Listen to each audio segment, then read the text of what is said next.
أعوذ بالله من الشيطان الرجيم. بسم الله الرحمن الرحيم. الحمد لله رب العالمين الرحمن الرحيم مالك يوم الدين إياك نعبد وإياك نستعين اهدنا الصراط المستقيم صراط الذين أنعمت عليهم غير المغضوب عليهم ولا الضالين.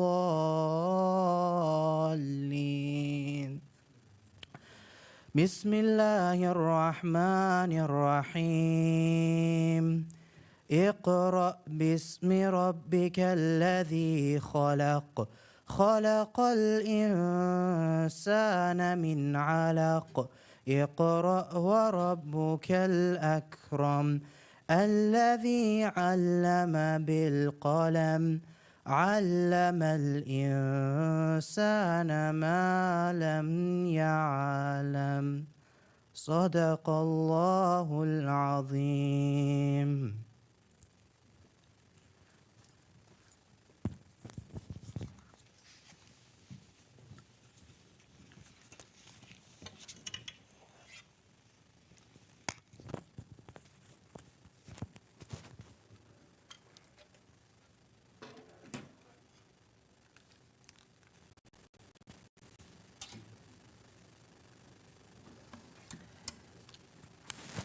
Assalamu alaikum.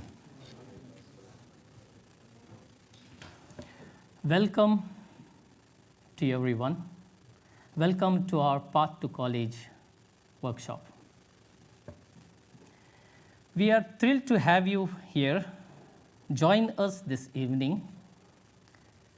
This event is designed to illuminate the journey towards higher education, successful careers, and engaging extracurricular activities.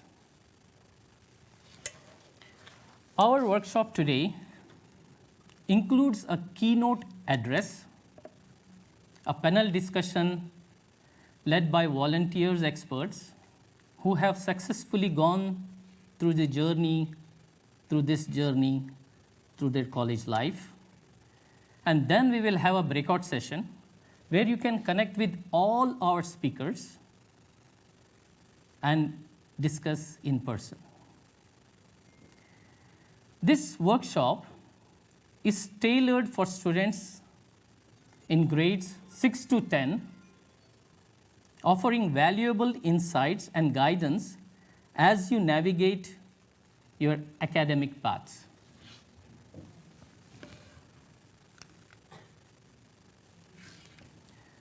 Seeking knowledge is an obligation upon every Muslim.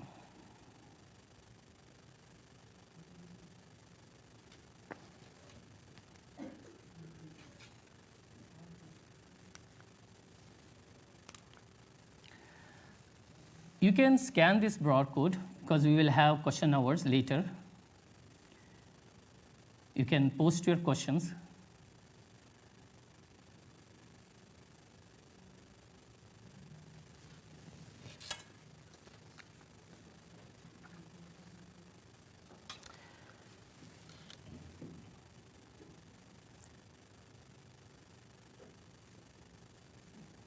We will be going for prayers, Asr prayers, and then we will resume having with the guest speaker. So we will come back after the Asr prayer.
7.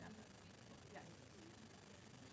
So, there's one mic here. You Okay. guys can share Yes. this mic and then So 3 mics total. Yeah, Okay, 3 mics. perfect. Thank you. this one you can walk around. Pass that one. There's 3 mics.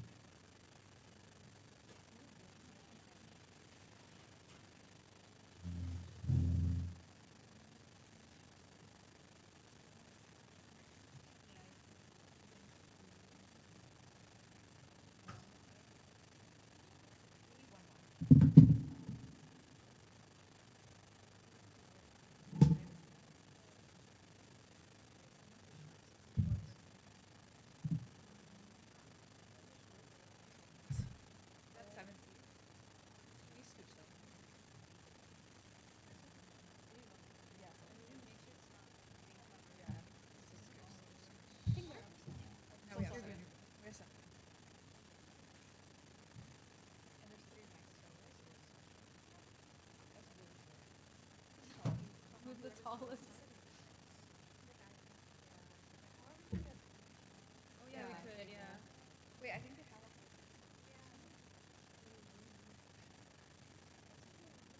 There's 2 of those. No.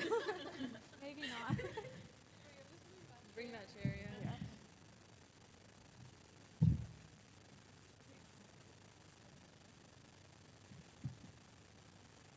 Hello. Yeah.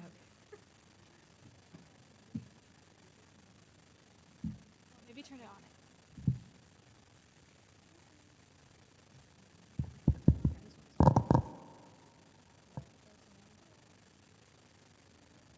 Wait, really?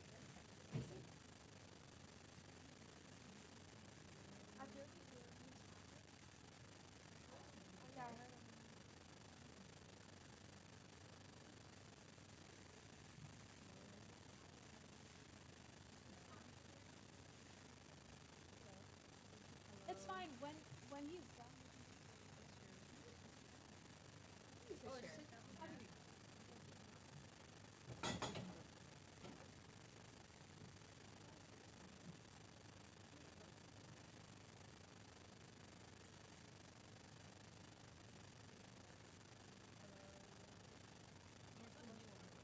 Hello. Oh, there we go.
people can see it.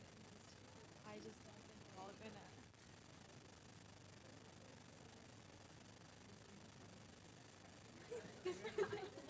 Can we get these? I think those ones are like, that's the lowest. That's the lowest.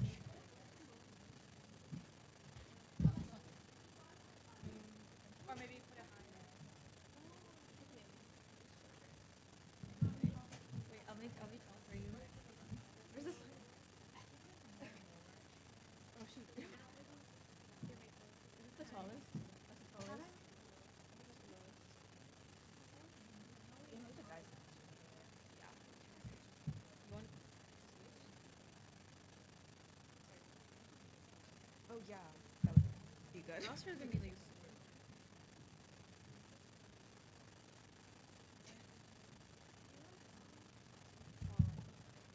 You're shorter than me. We can have the two guys sit here and I'll sit right there. Okay. Oh, that's loud.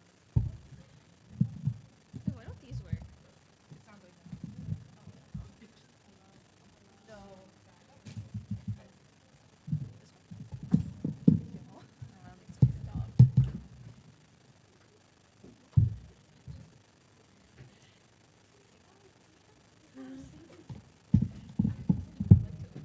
Can I go and grab mine?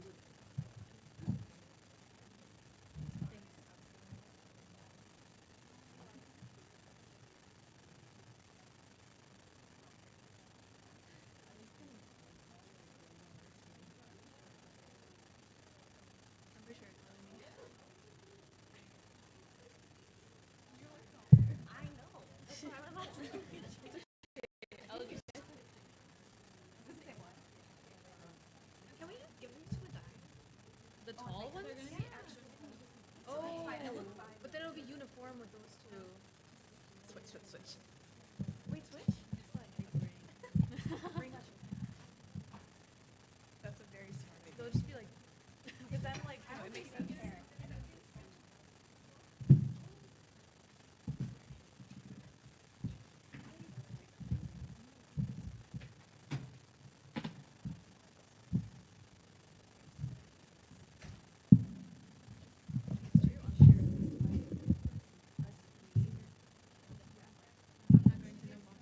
yeah, green and high.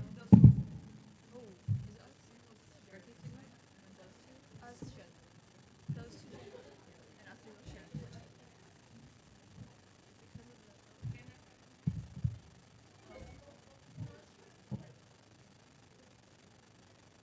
In each other. No, I'm just. Is it the so annoyed. Yeah. Is it the birthday stigma or is it like the? Or what are you talking about? I'm not against it at all. Oh, okay, okay. Like it's just.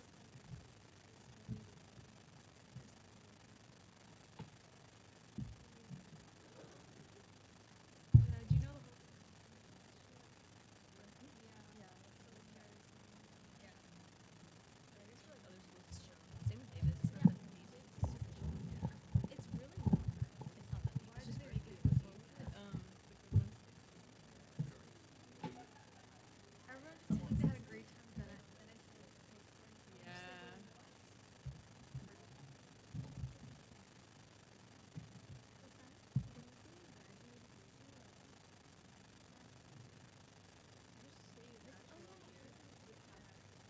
Just say we graduated in spring.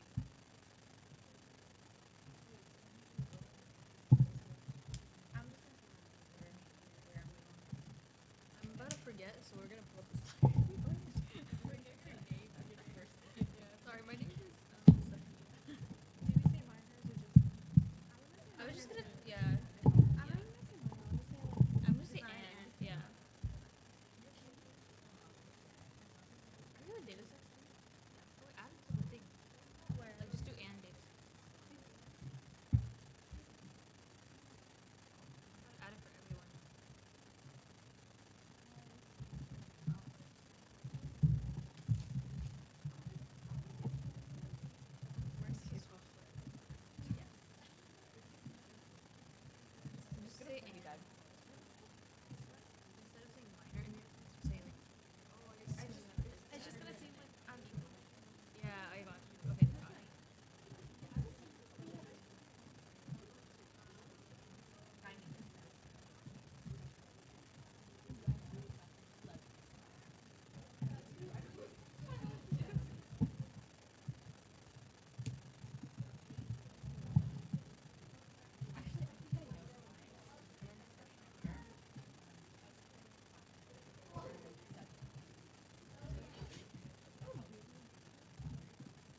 sick, I know.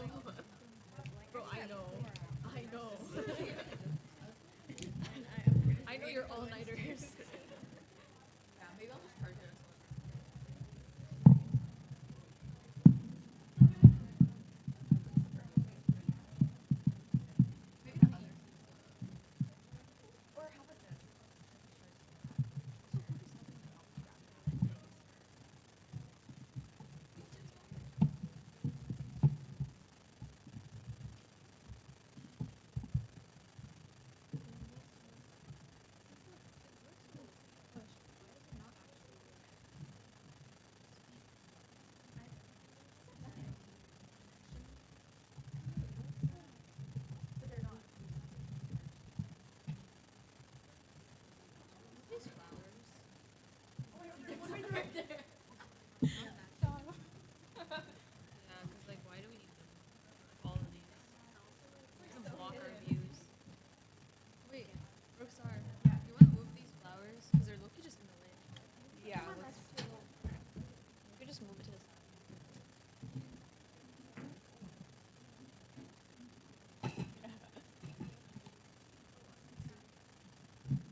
Assalamu alaikum again.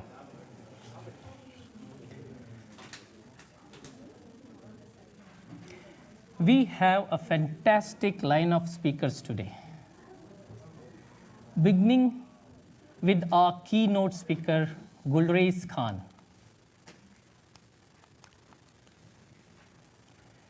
Gulrez Khan is a renowned data science leader, award-winning author, and an educationalist. Gulrez brings a wealth of experience and knowledge. I'm confident his insights will inspire you all. Gulrez Khan, please join us on stage.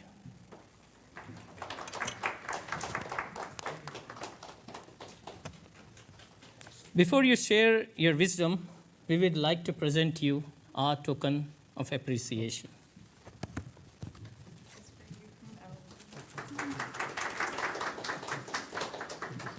Over to you.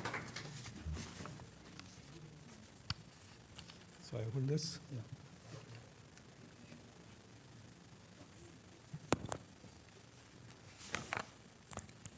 Assalamu alaikum. So my name is Gulrez Khan.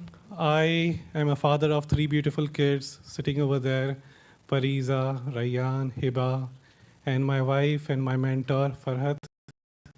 I learn a lot from my wife and my kids. So let me start with a story. My son will go to MIT. My math teacher declared when I was in 10th grade and I solved the problem faster than anyone else in the class. My friend who was sitting next to me, he chimed in and he said, yes, he's destined for MIT, but not the Massachusetts Institute of Technology, but Mansour Institute of Technology near our city. So the room erupted in laughter, and I joined in with a smile. I told them I will go to anywhere but the Mansour Institute of Technology. Fast forward few years, so that was 10th grade when I was there. Fast forward few years, I didn't score good in the engineering tests, and guess what? I landed up at the MIT Mansour Institute of Technology. So it was fun. Now, last month, I got an opportunity to go visit not MIT, but Harvard. I was called for a talk, and it's in the same city of this other MIT, Massachusetts Institute of Technology. And that's how Allah Ta'ala works in this mysterious way, right? You imagine a 10th grade old sitting in a class, everyone laughing and saying, yes, he will go to this neighboring college in this neighboring city, but Allah Ta'ala has something else in store for you. Why am I telling this? I'm telling this because I see there are a lot of youngsters over here, maybe 7th to 10th grade, and the wonderful work which our brothers and sisters are doing to encourage them to move to these different colleges. But then, even if nothing works, like risk come from Allah subhanahu wa ta'ala, you will have an opportunity, you will go to good places, the future is bright. Have faith in Allah subhanahu wa ta'ala. So that's number one. Now another story.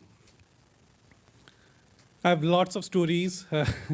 I'm a 40-year-old guy, so these days I'm telling more stories. So this story is, okay. Someone asked me the other day, like in a panel discussion, what motivated you to join tech? I work as a data science leader right now at PayPal.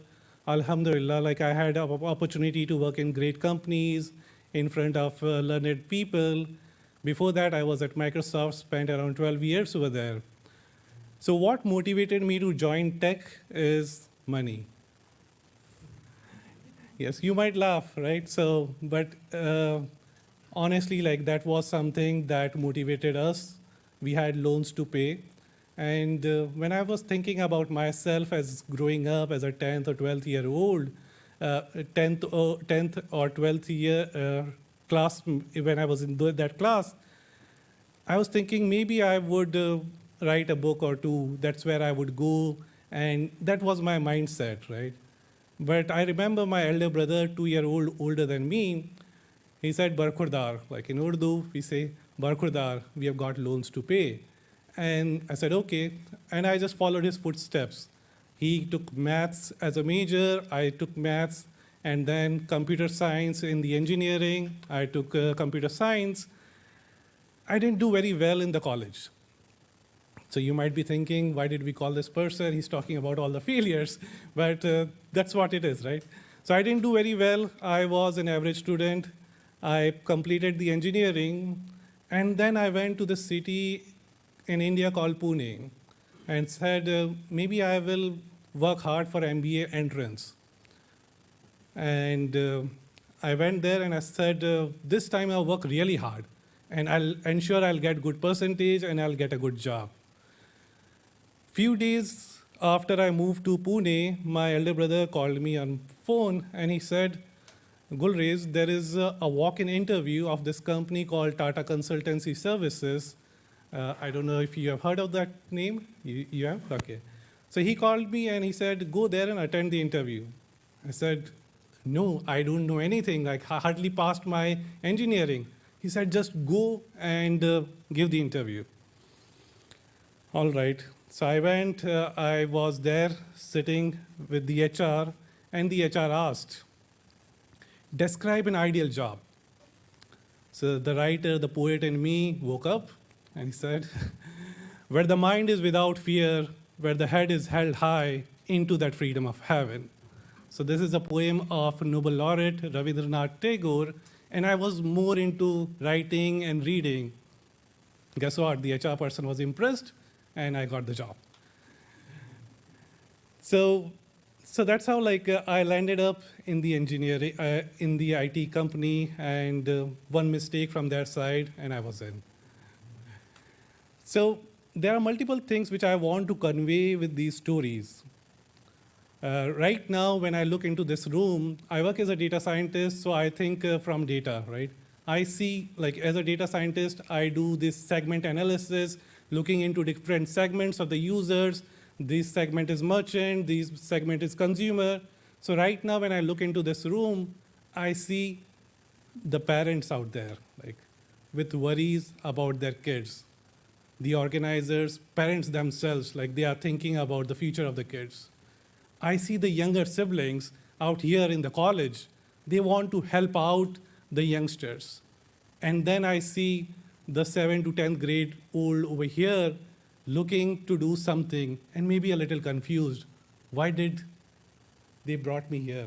What am I supposed to do, right? So this is all different segment of people that I see over here.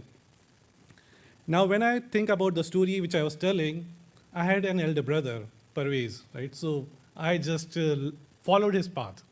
And I was good to learn from him. Just he took math, take math, attend the interview, okay, attend the interview, and things changed, right? So here today, when you are here as someone looking to learn, you take help, right?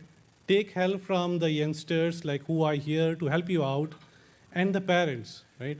From the parents who are here to help you out and creating these amazing programs. So that's that, another story. Now, when I think of myself again, 10th-year-old, 10th grade class, I completed 12th, and that was the year 2000, the first time I moved outside my home for the first time, Mandsaur Institute of Technology. So I went, and that was my first experience out of my home. And I was looking for a room for rent, and I went to 15 to 17 places, and everywhere I went, they said, yes, we can give you a room for rent. What's your name? I said, Gulrez Khan. Khan, we don't give rooms to Muslims. That was 17-year-old, I believe, maybe. And like that hurt me. That was the first time. I said, wow. Uh, then I completed, like I joined TCS. I remember SeaTech Airport, I came and I thought, okay, things might be different. I'm here in the United States. SeaTech Airport, I was there standing in the immigration queue, and all my colleagues were let go. But then I was there, and they asked me, what's your name? I said, Gulrez Khan. Okay, sir, you have to go to this line. So I was questioned for 3-4 hours, and that became something to follow for the years. Multiple years, it continued. Then I joined PayPal, where I'm working right now, and I thought, okay, things would be different. And here, when I talk to my colleagues, and they are saying, when I send some money to my son, every time I'm sending money to my son, my account is frozen. And this is person who is working in that company. I look into the customer feedback, and I see there are thousands of comments where they are saying, just because my name is Muslim or Arab, my accounts are frozen, right? So again, why am I telling this? I'm telling this because as a Muslim, you might face these things. Don't worry, like we have Allah subhanahu wa ta'ala, and He has brought us here. Like you are seeing some live example coming from nowhere and coming and talking to you. But we need to be extra, we need to work hard, really, really hard, right? You need to be in those places where you can make a difference, right? If we are just sitting and by our side, in our close communities, we are not working hard, then things will continue like this. Who has heard of ChatGPT? Raise your hand. Okay. Ryan, are you raising hand as well? Okay. So everyone has heard of ChatGPT, right? So ChatGPT came in the year 2022, October 2022. But these large language models have been there for many years. And if you look into prior years before 2022, the large language models, like it had a very big, huge bias against Muslims. If you just write, like right now, this is auto-completion feature in ChatGPT. If you think of large language models a few years ago, you just write 2 Muslims, and then it would auto-complete as went to a church and they started firing, they kill everyone. So that was like what was happening with those models. But then if you work hard, if you are in those places where these things are being developed, you can raise a hand and say, you know what, this is not right, and we need to change things. So that's why we need to work hard, we need to be in those places, you need to become those scientists, those authors, those people who can make a difference. And again, right now, this is the age where you are tender, right? You don't know what's going on, and you are scratching your head that, okay, I'm just a 7th grader or 10th grader. What else can I do, right? So just you need to work more hard and think how you want to contribute to the community. Right now, I'm able to go and give talks in different places. I mentioned Harvard, UCLA, and a few other things where I go. But the first talk which I gave was in a local mosque in Redmond. And that's where like I started, and then alhamdulillah, I'm able to give talks at multiple places, and I'm being given these beautiful flowers, right? So go and invest in the community, help the community, and then inshallah, you'll be successful. There's one more piece of thing which I want to mention is about parents, right? In this tender age, like when the hormones are changing and you are figuring things out, right? It could be a little challenging when you think of your father or mother. They don't know anything, right? They are out of touch. They might not know few technologies, they might not know few other things, but at the end of the day, they are your best guardian. So always have respect to them, right? at this point right now, look at the parents out here, right? They could have been any other place. They could be socializing with their friends, playing tennis, doing anything. But they are here. They are taking you to these different places, these different events for your future. So it is very important that you remember them.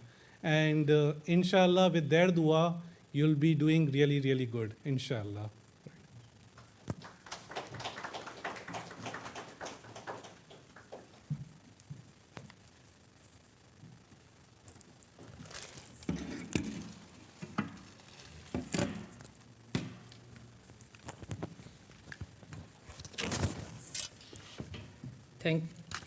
Thank you, Gulraiz, for your enlightening guidance and contributions to our community today. We are truly honored to have you here. Thank you. Now,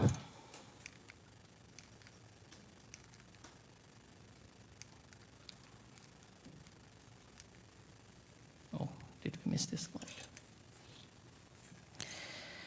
Let's recognize the extraordinary work of Khalid Saleh. Khalid Saleh is a founder and CEO of Zytec Academy. His leadership and dedication to our community has been instrumental in making this event a reality. He believes in bottom-up approach, empowering community members to drive and execute their own initiatives.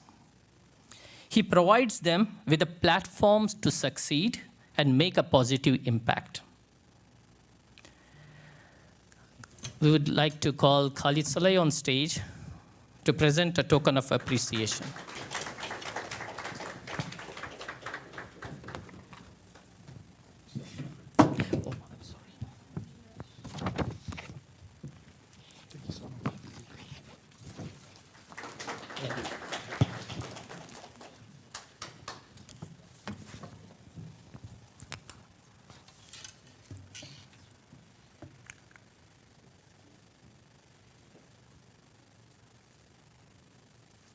Our next segment is Paths to College.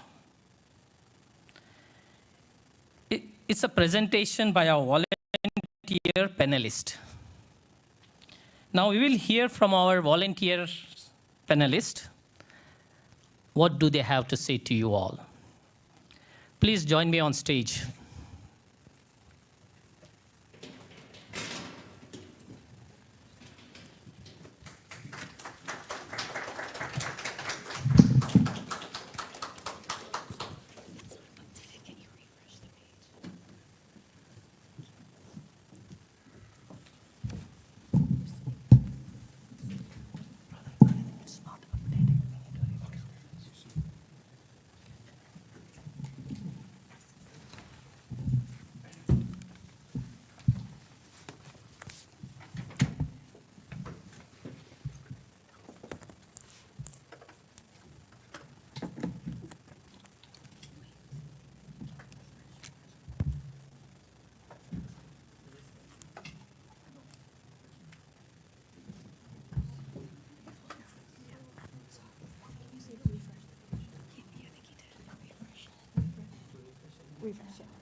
All right, so we're going to begin by introducing each of ourselves. So we're going to start right over here.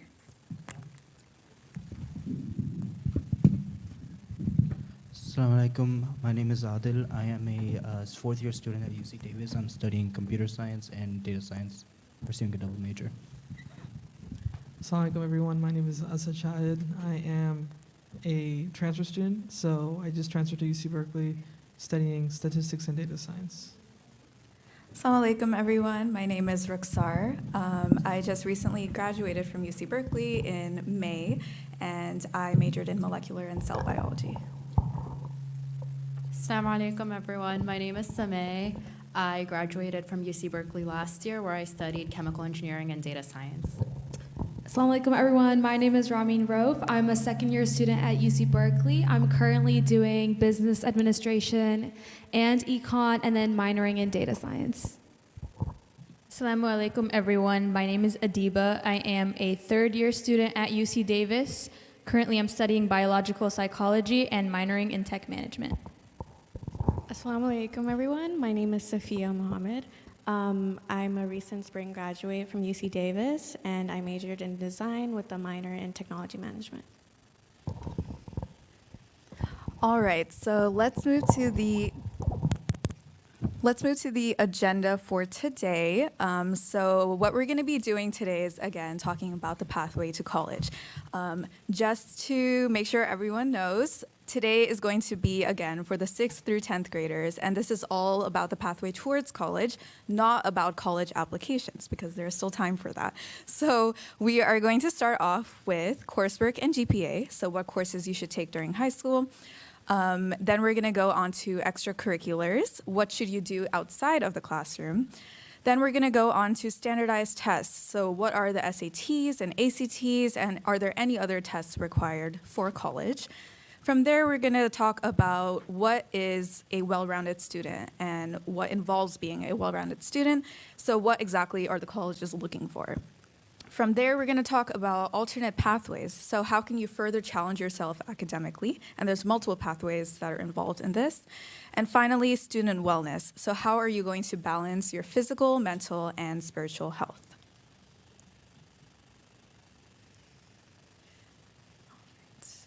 Okay, so we're going to start off with coursework and GPA. So again, what courses you should take during high school. All right, so minimum high school graduation requirements. Something to remember and note is that the requirements may vary by school. And also, we are obviously catering this towards Mountain House, and a lot of these high school graduation requirements are also going to translate over to the UC and CSU system, okay? So we have English. English is going to be 3 years, mathematics, 2 years, science, 2 years, social science, 3 years, visual/performing arts or foreign language, which will be 1 year, and physical education, which is 2 years. And again, every school has their own recommended coursework plan, and it's best to keep an eye out for graduation requirements or recommendations for schools you are interested in. Okay, so these are the UC A to G course requirements. It looks almost just like the high school requirements, but something to take note of is that these requirements are what you need to get into a UC. So no matter what your high school requires, this is really important if you are trying to go down the UC path. So when you're making that 4-year plan, even if you're not thinking of college right in your freshman year of high school, it's still important to note these down because they are different requirements. For example, I believe in the previous slide, English was three years, and on this slide, it's 4 years. So it's important to take note of even these tiny little details. And if you scan that QR code on the side, it takes you straight to a website where you can input the high school that you go to, and it'll show you all the different courses that the high school offers and which A to G requirement it meets. The actual A to G letters don't really stand for anything, but it is representative of the different titles that you see over there, whether that be history or college preparatory elective. All right, now we have honors and AP coursework. So let's first get into the differences between the both of them. Honors coursework are faster paced and more advanced courses. They will add a total of 0.5 points to the overall GPA. This does not give you any college credit and overall just shows that you can demonstrate a high rigor coursework. AP coursework, or advanced placement coursework, on the other hand, are high school courses that articulate to college credit. And this adds a total of 1 point to your GPA. So the college credit is determined by your AP exam scores. Some of you may or may not know that after an AP course at the end of the year, you're required to take the AP exam. Sometimes you're required, sometimes you're not. It really depends on the course and depending on your score. So you can either pass, and some universities will accept that, but some of them need a higher score for them to accept that credit. So for example, if you took the AP economics exam in high school, in college, if you got, let's say, a 4 out of 5 on the AP exam test, you're going to be able to skip that class during college, especially if it's pertaining to the GED requirements in undergrad. So again, altogether, advanced placement demonstrates college-level rigor coursework. One more thing to remember is that it's always important to know that your grades are a little more important than the quantity of AP classes you're taking. So even if you're taking AP, like 10 AP classes, that doesn't necessarily mean it's good, because you also have to make sure you're doing good in all of those 10 AP classes. So it's always quality over quantity. Make sure you're getting the good grades in at least a couple AP classes, rather than trying to balance 10 AP classes throughout high school and not getting the best grades throughout all of those.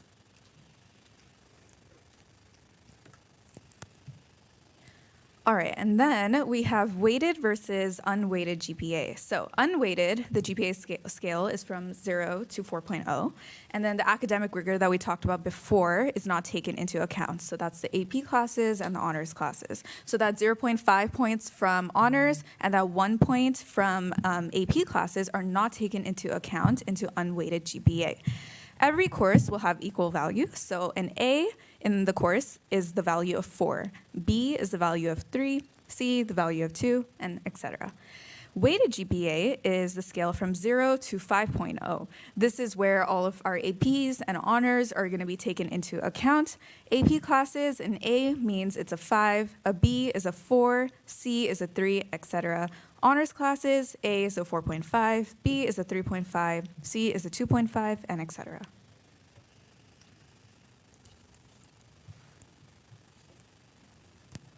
So next we'll talk about standardized testing. There's quite a few different standardized tests that you will probably encounter throughout your academic career.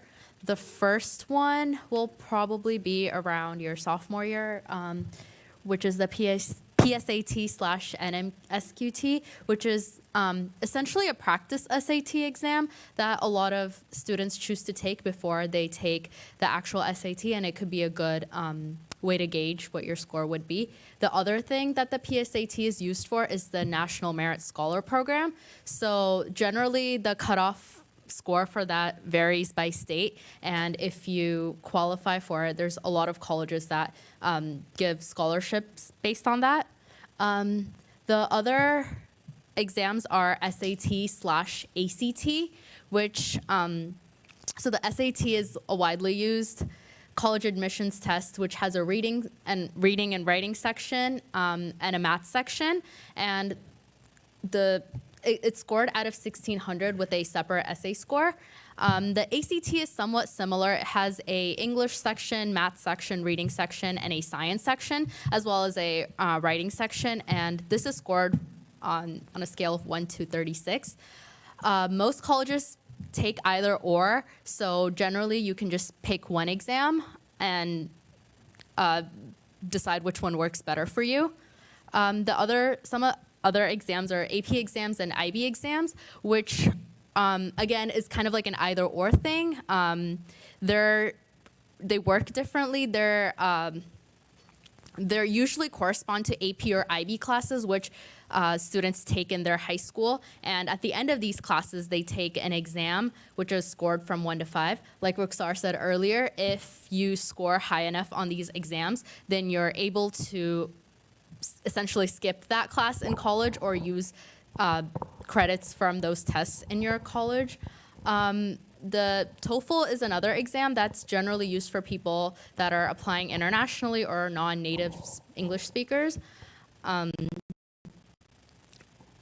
Another thing that's not on this slide I want to add is the SAT subject tests, which are generally not required by most colleges, but they are an excellent way for students to demonstrate interest or excellence in certain areas of subjects. This can include math, science, history, literature. There's a wide range of subjects that they're offered for, and it could be something that you're interested in.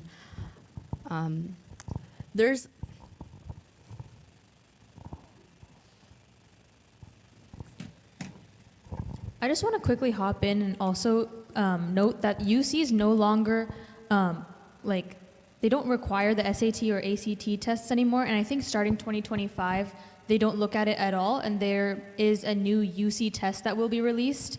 Just in case, if that is a question for anyone, I just wanted to clarify that real quick. However, it's important to also still consider these two tests because others, like out-of-state schools or other schools, may still require them. So please take note of that. Yes, good point. There's other interest-based exams that you might be interested in looking at as you're kind of approaching high school or if you're in high school. These are the AMC or the American Math Contest. There's Math Olympiad, Chemistry Olympiad, Bio Olympiad, Physics Olympiad, and other exams. These are challenging exams that are offered at local, state, and national levels to high school students. And they can be a great way for you to show your passion for science, to challenge yourself, and essentially to make yourself stand out. If you do well on these exams, you can win awards, and you can also, I think there's like a certain cutoff. If you do well enough, you get invited to like a national camp and stuff like that. So it's pretty cool if you're like very interested in one of these science fields. It's something that you can explore. They generally cover topics that the AP level coursework cover. So if you've taken an AP class in one of these things and you really like it, then this is something that you can consider to show more of your interest.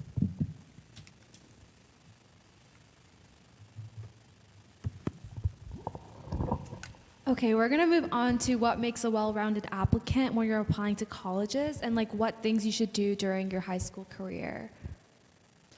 So first and foremost, your personal initiative matters a lot. What are you passionate about? What career field do you want to go into? I know we're super young. We don't really know what career fields we want to go into, but generally it's a good idea to kind of try different things out and kind of see where your passion lies. Something that I did in high school is kind of go and see the different pathways that Mount House High School had to offer and see where, what I was most happy doing. And then once I figured that out, I put my passion all into one bucket of some sort. And we can talk more about that as we get to the extracurricular activities. But moving on, good letters of recommendations matter a lot. The stereotype is, typically don't be a teacher's pet. You're going to be disliked by other students. But I believe that going and talking to your teachers after class, asking questions in class, and kind of building that great relationship with your teachers can in return offer you a really big reward when you need good letters of recommendations, whether it be for your internships, whether it be for your college applications. It all really matters a lot, and you don't want a generic letter of recommendation that a teacher can write just for anybody. You want her to say good, specific things about you and your character. So, even if you're in 6th grade, even if you're in 10th grade, start building that relationship with, maybe your favorite teacher, maybe the teacher that is giving you a little bit of a hard time. It's all gonna pay off. And then another thing that people look for in well-rounded applicants are people with strong essays and personal statements. You don't need to have a trauma story tied to you. You don't need to have a horrible life tied to you. Everyone can write an amazing story, an essay. It can all be done through, networking. Figure out, who has gone through some experiences that you are hoping to go through, and figure out what have they done beforehand so that you can get yourself involved in some of the same activities so that when you start writing your essays, you have a mentor and a support system to help you guide through that. And then most importantly, academic excellence matters a lot. When you get yourself involved into, 15 other extracurricular activities, you have less time for your studies. And, the number one thing about being a student is that you're always learning, you're always growing. And that starts with your academic excellence. Focus on your studies, focus on your classes. If you feel like, maybe you're doing sports and they're taking too much time out of your day, maybe kind of take a step back and focus more on your classes, build those grades up, and then jump back into those sports again. Grades should be your number one priority as a student, I believe. And so moving on after grades is where extracurricular activities come into play. With that spare time that you have, what can you do? What are you passionate about? What hobbies do you have? Extracurricular activities don't need to be, super computer science focused or business focused. It could simply be, do you like baking? If you like baking, start a baking business. Do something that you enjoy doing and turn it into something that impacts a lot more people and yourself. And, you're super young kids. It's super easy to make money. People think you're adorable. So go sell some treats, along the way. And then lastly, standardized testing is optional but highly recommended if you do choose to apply out of state. As Adiba was saying, it's not required for the UCs, but soon will be. So, spend some time studying for the application tests that are offered and build that application profile so that when you get to apply to different colleges, you have a lot to show them in the future. And just want to add on to that. So I know how she mentioned about the strong essays and personal statements. And, a lot of people think that, like she said, you have to have a huge story about your life, or you cured cancer or something in 10th grade. And it's not necessarily the case. You can literally write about anything, and there's no one rule book of being a well-rounded applicant. There's no one direct way to get into college. For example, one of my essays was about biryani, and look where that got me. So again, it really does not matter exactly what you do as long as you're motivated and you have a clear set inside of what you're trying to get into. So just wanted to add on to what Ramin said.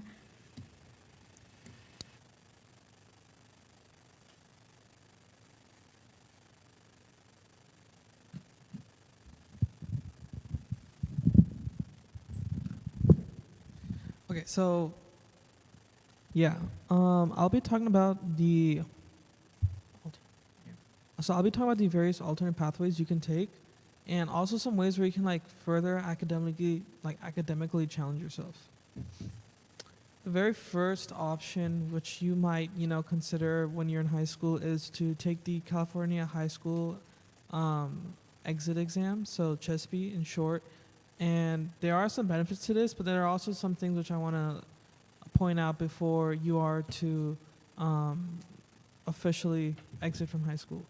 So first of all, this exam will basically mean that you are exiting high school and you're no longer part of any academic courses, or you're no longer an official student within this high school. You now are basically given a alternate of some other alternate diploma, which has the same meaning and has the same regard, so that's not a problem. But now you have to go ahead and start taking college classes if you want to pursue your education. And most people go to Delta College, or most people go to Las Positas College, and you are now basically a full-time community college student.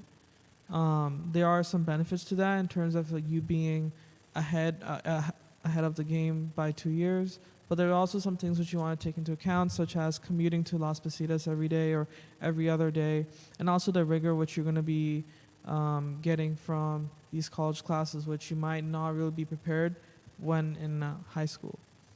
So the eligibility is pretty simple. First of all, you have to be 16 years or older, and you have to have your sophomore year completed. Most people take their exit exam around junior or sophomore year, end of sophomore year, and I've also seen people who've taken it within their junior year. The difference is that you're just going to be saving 1 year versus saving 2 years when you take it in your sophomore year.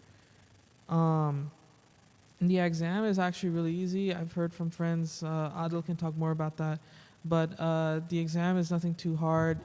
It's only testing you on your basic algebra skills, your basic English skills.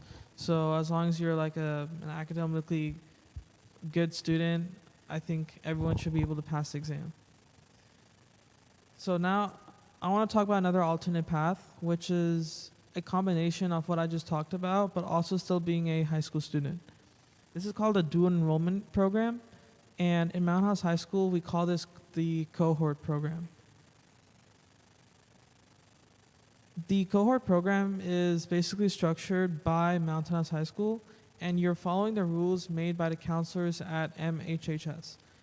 They are partnering with Delta College, so that way you're being able to articulate everything from Delta College. They will plan, so Mountain House High School has planned out all the classes you'll be taking every semester with Delta College, and I believe all of them are in the Mountain House campus right over here, so you don't have to worry about going to Stockton. But for that, yes, you have to take another exam, and this is a different exam. However, I believe the exam is also not too hard. I remember me taking it, and I did pass, but I decided not to take the cohort program because of a couple of reasons. The first reason is that now I'm not only a full-time high school student, but now I'm also a part-time college student. And your college grades really matter from the start of when you first take your first college class, because your college GPA is already being counted for within these Delta College classes. And I personally did not want to take the risk of having my high school GPA and my college GPA being at risk just because I want to do both of them at the same time. And what I did instead was somewhat also, I was still a dual enrolled student, so I'll talk more about that, but I did not take the cohort program at Mountain House High School.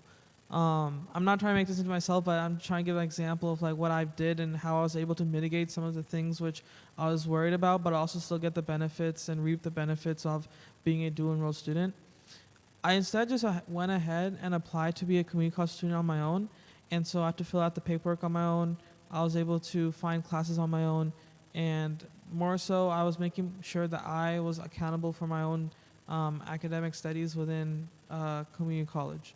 So when COVID hit, I was able to take a lot of community college classes online, and that's one more benefit of being a dual enrolled student is that sometimes you don't have to go to the campus.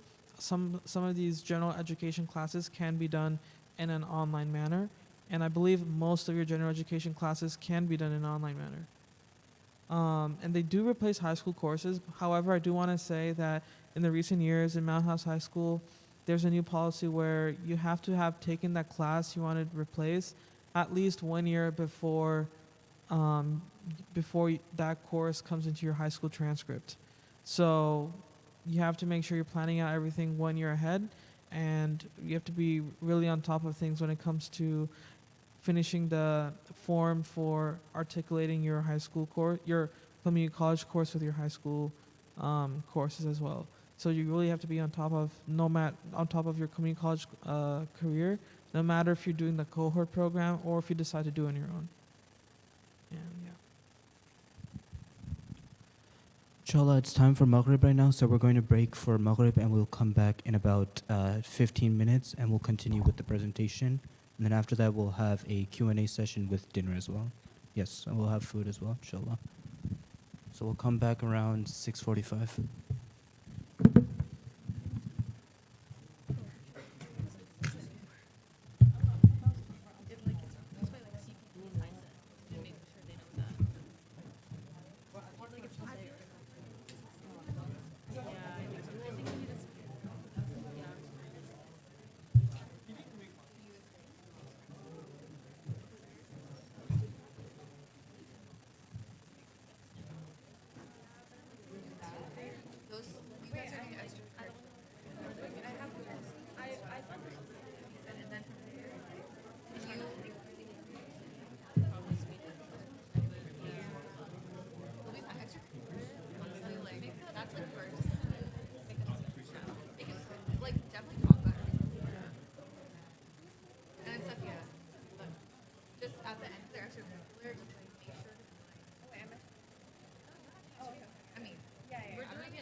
But like at the end, when it's on the breakout, like they read whatever you wrote down, and then just verify that like we're gonna be at each table.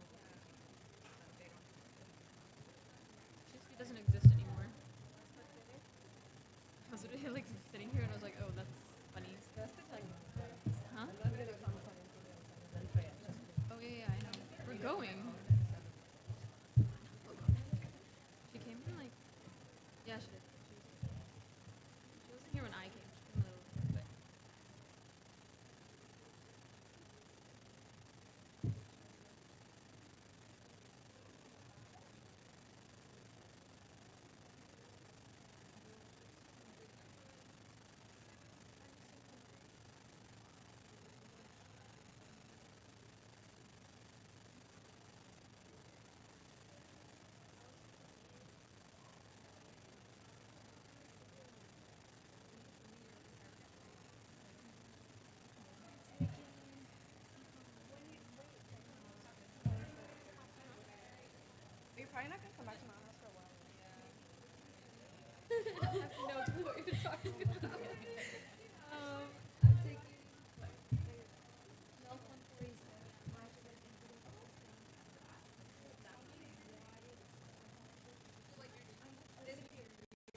job good? Yes. You did good job.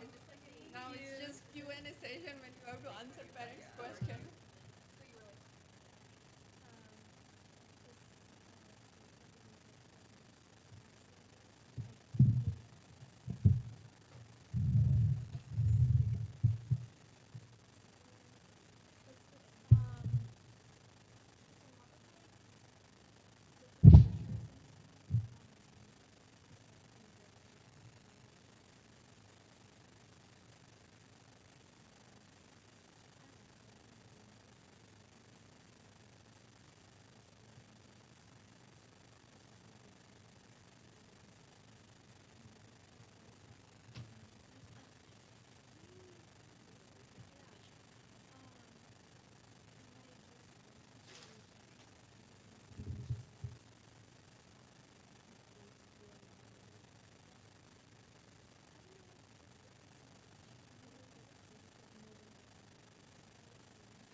I made a mistake.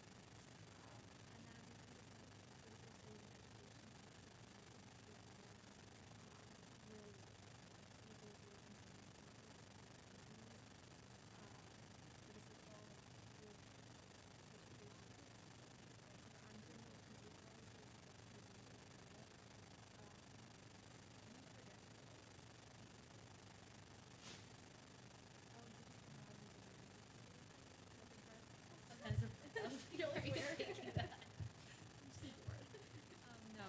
And that was a close one. I feel like I've knocked out like already, but it's like okay.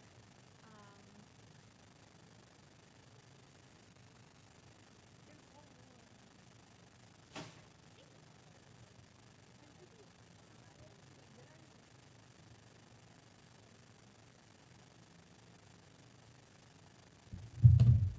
No.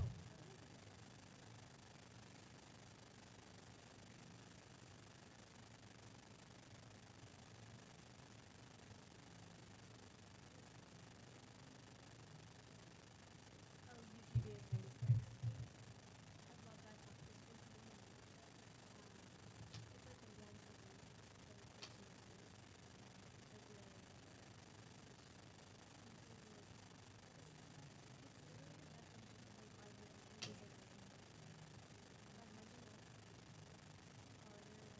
I just harder. Like, wait.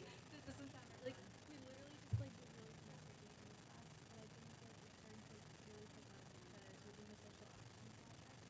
And our social action project we're working together to like every school and like also take on support from other communities and communities. I mean that is. Yeah, I'm like he's like slowly like joking it. He's like, oh, you think it's easy. Yeah, like I'm having so much fun with that class. I'm just like not excited where it's at right now. Like but no, I'm excited. Like I think it's a great course for me. I'm like wondering like how I can do like stuff in classes and you should. I want to, but it's just like do I put it under classes or do it like what? Yeah, under really? At least like CSN. Yeah, I know CSN. Yeah, yeah, exactly. I don't think it's much. I would assume so. No, I think it's super cool. I like the struggle. Yeah.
Yeah. No. She just transferred into the 7-year program. I think her thing was she had gotten into it. She was like, yeah, she should be university. This is not a semester. Yeah. And she's like, this is university. Wait, so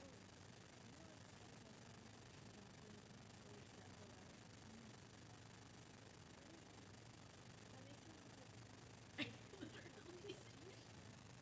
I think it is harder though because you have to pass. Oh, I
first?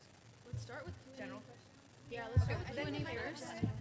Yeah. So if the Q&A is going on the QR thing, can you just scroll down? Yeah. There's like that's smart. We can still do questions here, and then if there's anything like specific, we'll save that for the tables. Yeah. Can you guys clarify? I also want to clarify something about the CHISP because CHISP no longer exists. It's like a different name for the test. Yeah.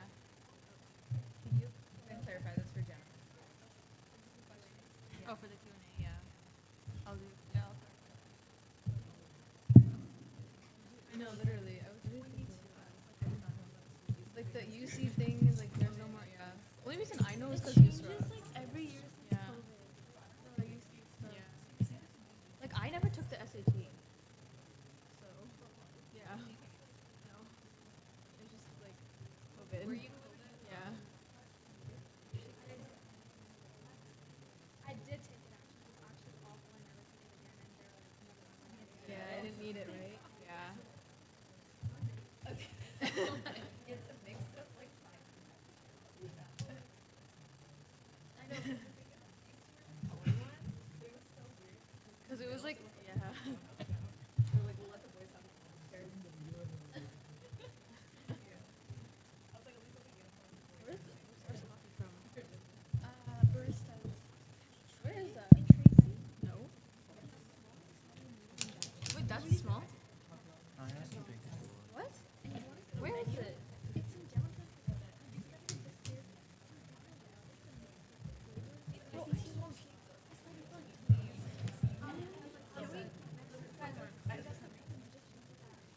Yeah. How many more slides do we have? Wait, we should go together. It is. It's Still, like, yeah, we have 3 and it should be okay. We have to go. Maybe cut down. Every time I go to the store, I think of you. And I see the raspberries. Are we doing discussion slots for extra papers? Oh, yeah. And then it's gonna like segue. Yeah. You want the laptop? Let's try to like generalize and skim over stuff. Cause low key, I don't think anyone's actually paying attention to the nitty gritty stuff. Unless it's like actual details. Like, huh? The breakout section. That's what I'm I know saying. we were doing it by speakers. Apparently, We like munch while we do it. I have this as well. Individual tables. I put each of our special. No, it's okay. I will still be eating. Like how they did. So we'll each just go to one Not table. here. Where are we at right now? Alternative? No. Hey, what's my specialty real quick? Transfer.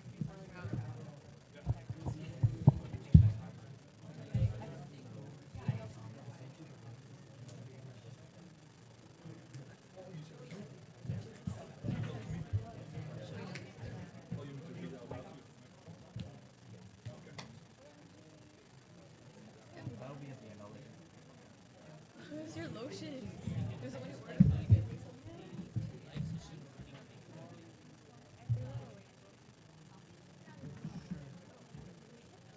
Bro? Amir was close fudge. Hey, what? Just turn around.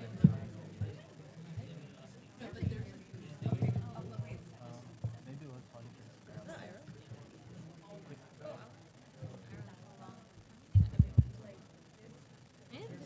Wait, They're what? so busy. For my table, what's my list? I think you're done.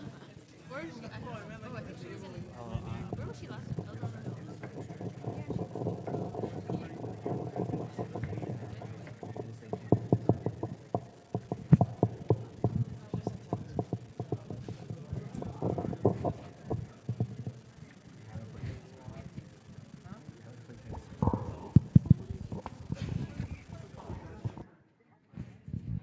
Every day I yearn to play tennis.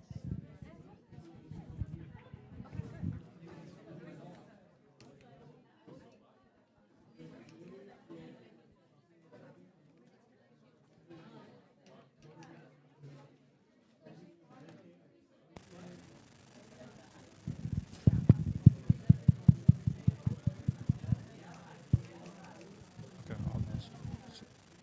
So, salam alaikum.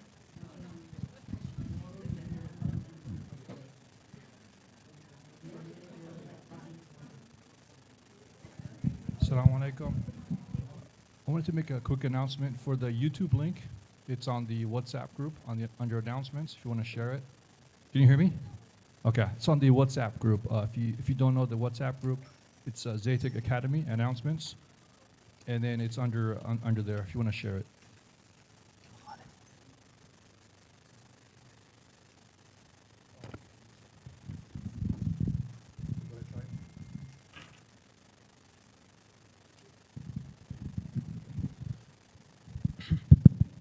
Inshallah, we'll be continuing with our program. We'll finish off the presentation and then we'll open up the Q&A. For any new joiners, we have a QR code. You can post your questions there and we'll answer it at the end. So I'll leave this up for 30 seconds if anyone wants to take it. It's also behind you too. Also for the questions, please keep it general and not anything like pathway specific, because that is for our discussion tables for later. And I also wanted to do a quick clarification about the CHISPE exam that we were talking about earlier. That no longer exists and it's not called CHISPE, it's now called CPP, or there's also HiSET. So do some research into that and take note of those two names in case you are interested in the high school exit exam.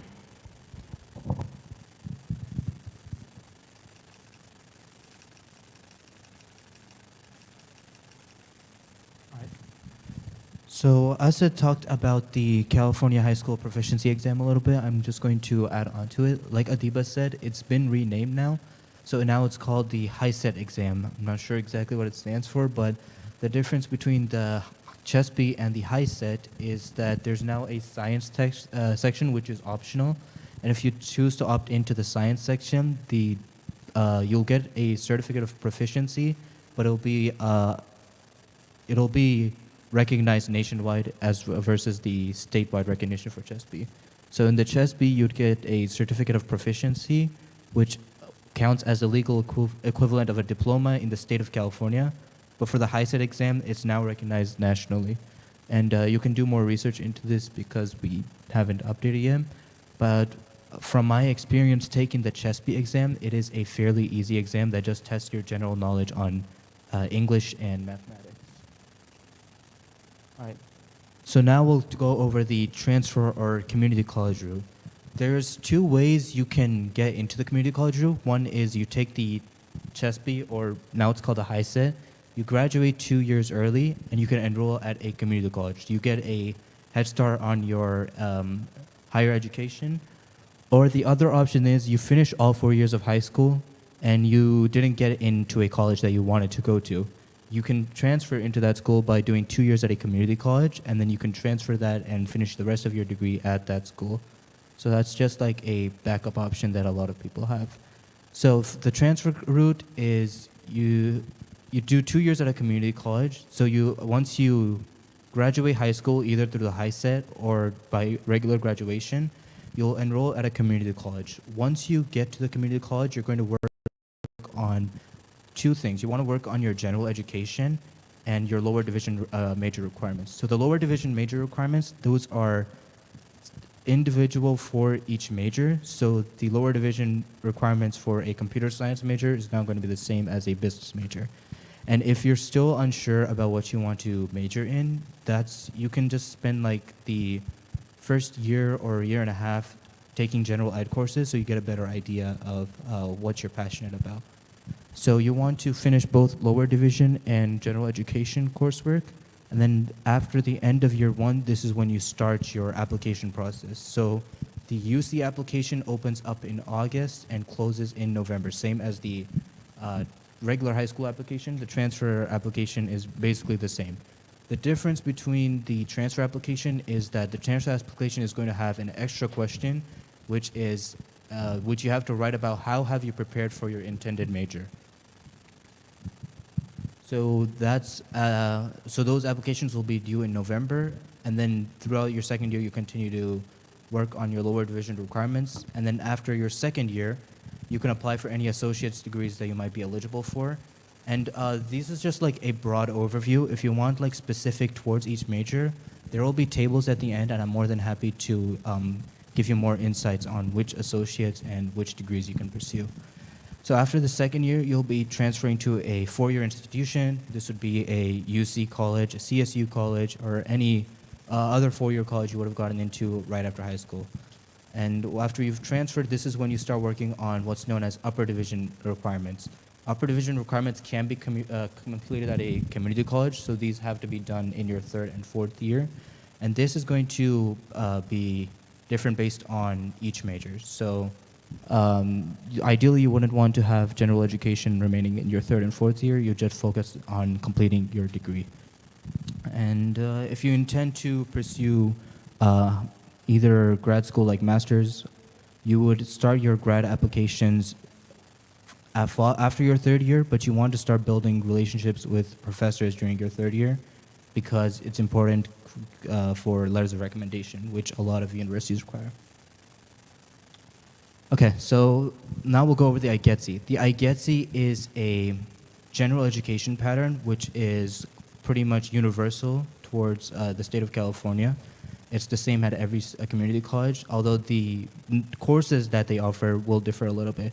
So IGETC consists of 7 areas. The first is English composition, which is either 2 to 3 courses. If you're transferring to a University of California college, you will complete only 2 courses in English composition. And if you're transferring to a California State University, you'll complete 3 courses, with the extra one being a course in oral communication. And then area 2 is mathematics. This is just 1 course. Again, this is only for general education. If you're pursuing an engineering degree, you'll end up taking a lot more math courses. Area 3 and 4 are just arts and humanities and social and behavioral sciences. This can be like photography, intro to art history, psychology. It's a broad range of subjects. So you'll do 3 courses in each area 3 and area 4. Area 5 is physical and biological sciences. This is only 2 courses. One of them has to be a biological science course, and the other can either be chemistry or physics, or I think you can also do geology as well. And then area 6, this is only for, I believe, the UC transfers. You have to do either 1 course of a foreign language at your community college, or you have to do 2 years. You should have done 2 years of a foreign language in high school. Both of those will be counted towards an IGETC.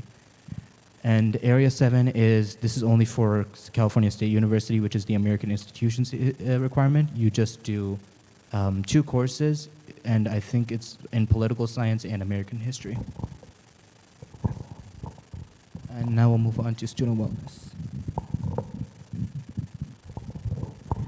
So now I want to segue into something a little different, because I know all the previous information about the academics can be a lot stressful.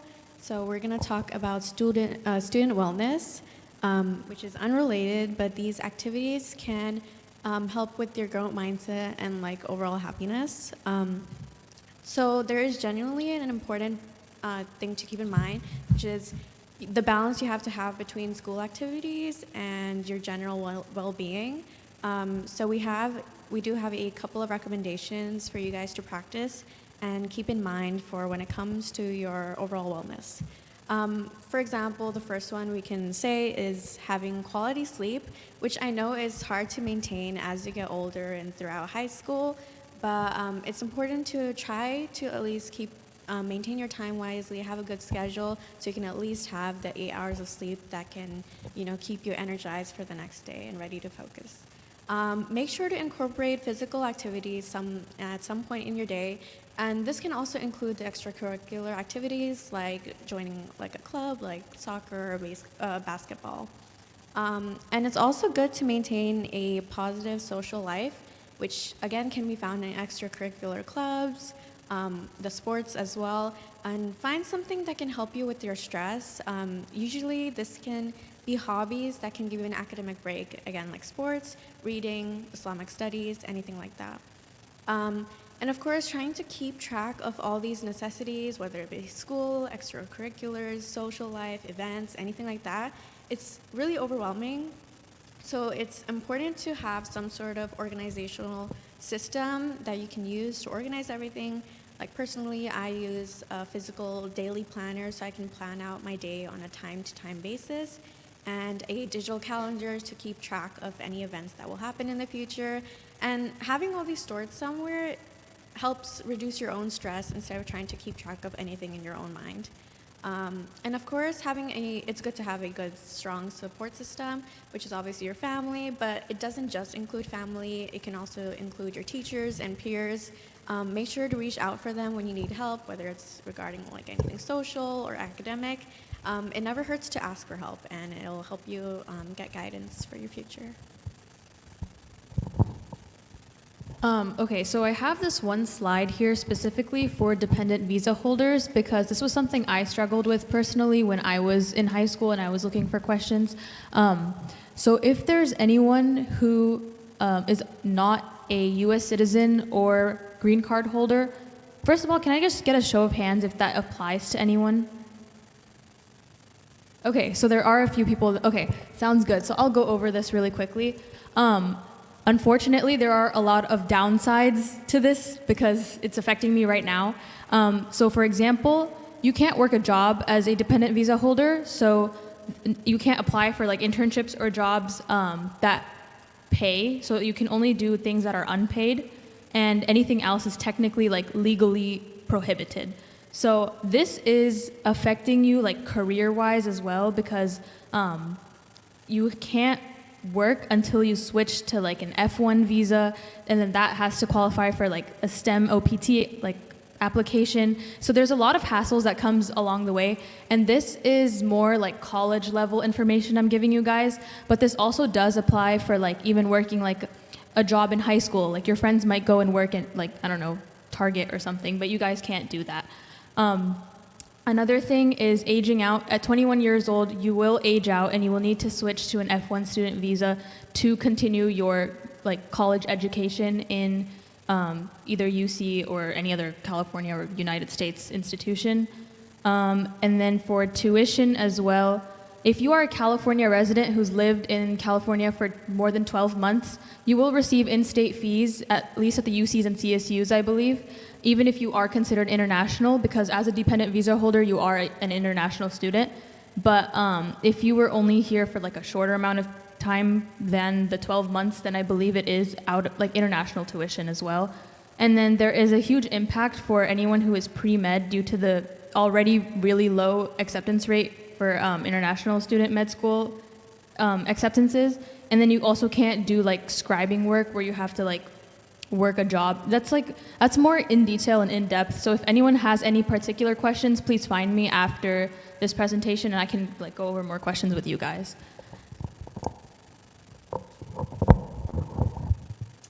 Okay, now we're gonna jump into some extracurricular activities and what you should be doing outside of the classroom.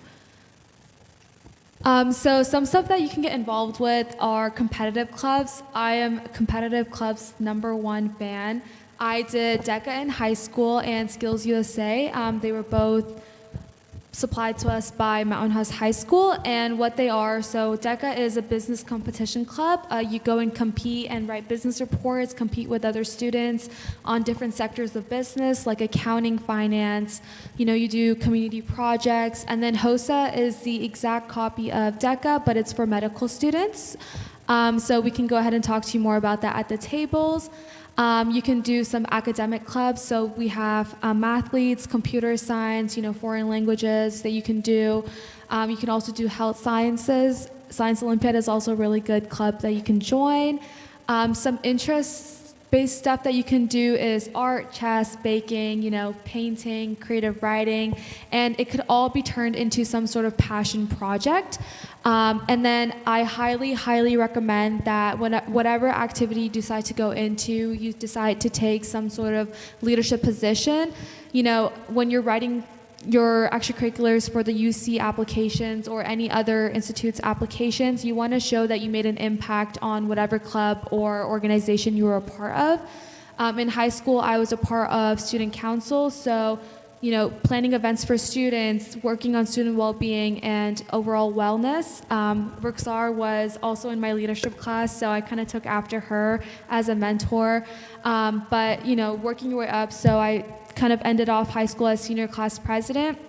And the benefits of this is that when you're writing your application, you have metrics to tell people how many students did you impact at the end of the day and what did you do for your student community. And leadership doesn't just have to take place inside the school, it could take place outside of the school as well. You can partner with organizations such as Al Misbah and, run food drives every single Sunday, or, volunteer at the farmers market that Mountain House has all the time and run some sort of initiative. Anything can count as an extracurricular activity so long as you are passionate about it and you're impacting others with your work. Yeah, I just wanted to add on to that. And also we can make this discussion style, so if you guys have anything, just like hop in and talk about it too, because I know that extracurriculars looks different for everyone. But what I wanted to say was, like, the main thing, like what Ramin was saying, is the leadership aspect.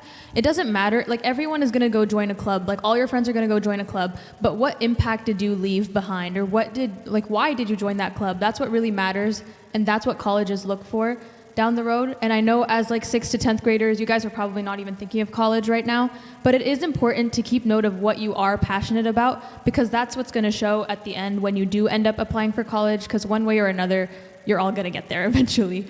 But so just wanted to like emphasize that again. Like personally, I started a club at Mountain House even after moving high schools midway during COVID. I also was president of the French club there too. So that's just an example I have, and if you guys also want to hop in and talk about your experiences, you can say that as well. I did want to add, make sure to have a balance with your clubs. Just don't keep it leadership or like just something else. Like have a balance with your interests and like a leadership club. Like I did, I was in a fashion design club at one point, as well as a student council and like a senior class treasurer and leadership. It's good to have a balance. Again, this can show in your applications. One thing I wanted to add is about HOSA or any of the competitive clubs. I personally had experience with HOSA for 3 years, where I went to multiple local conferences, state-level conferences. And something to keep in mind is I know there is always a talk about if you win an award, that's amazing, and you're going to put that on your application. But something to remember is that the award doesn't define everything. So a lot of people in these clubs are working towards just getting that award all the time, and then they kind of lose track and lose focus of why they were in the club for the first place. For example, I can say right now here that I did not win any awards in HOSA at all, but I was still able to write such good detail about what I did in HOSA and all the like avenues I explored in HOSA, and that translated into how I decided to choose pre-medicine and how that became my background because of everything I was exposed to in HOSA. So it's very important to remember that yes, it's good to be competitive, it's good to work towards that awards, but it's also important to know that the award doesn't mean everything. It's literally what you're there for and why you're doing it. Because anyone can join any club. You can like speech and debate, for example, there are many people who are good at, giving a speech. That's, something that just happens naturally to people. But some of them are there just for the award. But there's also the students who learn and grow from speech and debate and like hone in on their skills, and they're there to, make speeches about causes that they're, that they resonate with and that are meaningful to them. And then those are the people that are going to have a very good paragraph to write in their application versus the people who are there just for the awards and they don't have any meaning behind the things they're doing. So just wanted to add that about the competitive organizations. I want to add one more thing. Everyone in high school is joining a club. And in fact, if you're not joining a club, then that's probably something worrisome, because everyone's going to be joining some sort of club, but the thing which really stands out is whether you're not, like they were saying previously, whether or not you are taking the impact to actually do something out of the club or help someone or something out. Whether that's like community service or whether that's maybe making your own club. But as long as you're showing that impact within your essays and within your application, that's what drives you forward from the other applicants who have just listed the club as another name within their application.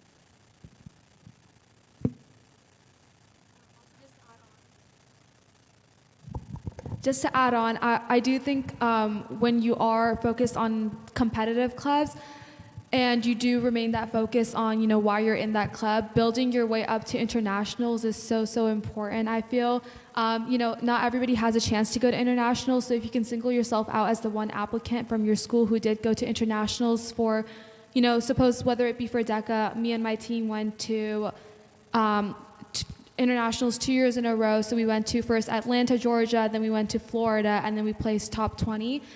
Stuff like that can make a really big impact on your application because it shows how passionate you are for that specific field that you're in. And the projects that you're doing are not for no reason. The projects that we did were community service based, so impacting community within Mountain House and like areas bigger than that. And it was a lot more marketing based, so we had actual impact. So now when I go apply to my internships, I use the projects that I did in DECA and give them real life contacts and business reports that I can show as proof when I'm applying for these internships. As you know, here's the experience that I have, and here's why you should accept me into your internship. So I do think that, you know, once you're in that competitive club, kind of build a portfolio of every single thing that you work towards, regardless of if you win an award or not. So I do think that's really important. I wanted to add another thing. If you can, and if you're interested, try looking into joining some sort of cultural club. I think there is an MSA on Mountain House campus, which is the Muslim Student Association. You can join the ISA or Indian Student Association. I don't know if there's a PSA. There might be, which is start one for the Pakistani students. But it's good to join a cultural club. You can actually relate with them a lot more. And yeah. I'm going to add one more thing quickly, or kind of like a summary of what was said. Someone had said this to me when I was in high school, and I think it really helped me kind of frame my extracurriculars, so I'll share it with you guys too. When you're doing clubs, whether it's competitive or social or whatever, there's focus on growth, and also realize that growth looks different for everyone. The person who gave me the advice essentially said that there's vertical growth, which is like you're winning awards, you're going to all these competitions, you're placing well, you're doing great locally on the state level, international. But there's also horizontal growth in which you're using your experiences in order to help your community or those around you. So say you're doing speech and debate or science Olympiad and you're like really focused on getting those awards, and you might, and that's great. And if you don't, that's still great because your experiences are essentially not to waste. You can use those to coach other students. You can use those to help your teammates. You can use those to just expand your horizon, gain connections with other people. I remember like at Science Olympiad tournaments, I would kind of talk to some of the event facilitators who would be college students, and one of them was like a chemical engineering major, and I was talking to her about like how like essentially like, oh, I'm interested in chemistry, like how can I learn more? And she gave me a lot of good advice, right? So like use these experiences and don't just be focused on like the instant gratification, but like actually use these experiences to grow and kind of shape your path.